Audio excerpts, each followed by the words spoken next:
Next is Angélique Kidjo, one of Africa's most powerful musical voices. Born in Ouida, Benin, Kidjo has become a global icon, celebrated for her electrifying blend of African rhythms, jazz, funk, and world sounds.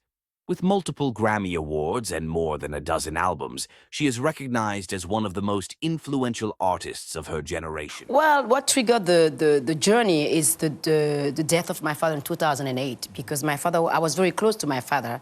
And you grow up and all you have taken for granted, you realize that he has actually been really progressive in your life, because he fought for all of us to go to school, boys and girls equally, even though the family was asking him to withdraw his girls from school to get them married. And my father was like, no, they're not merchandisers. They're human beings. They want to make a living. They want to live a life. It's their choice. And when he passed away, it's like something just, I grew up. I grew up in the pain because I did not expect him to die. And I start reliving all the memory, the good time. That's how we mourn in Africa. We celebrate the good time that we have with somebody and the person is still alive in our heart, even though physically the person is not here. At 12 years old, I learned a lesson that is still something that I keep very close to and impact my life. I was walking back from school and then suddenly the first thing I feel on the back was a stone, boom! And then the sand comes after and the speed comes after and this is the hall, and people was singing the hall behind me. And I was like, what did...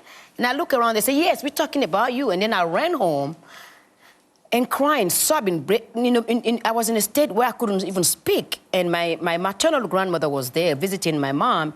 And then she grabbed me. She was scared that something, I was in an accident. And I said, okay, take a deep breath, talk to me. So I explained to her what just happened to me. And then she said to me, what do you care about what people think about you? You have to learn one thing in life.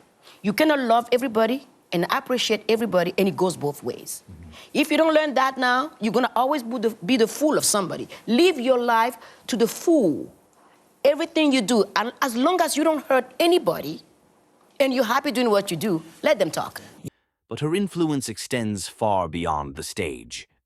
In 2006, Kidjo founded the Batonga Foundation, dedicated to empowering adolescent girls and young women across Africa. Batonga provides mentorship, education, skills training, and economic opportunities, helping thousands of girls build confident, independent futures. When you're a girl, when you reach secondary education, it becomes more difficult. It seems like when you're in primary education, somehow everybody find out that, okay, we're doing you a favor, right?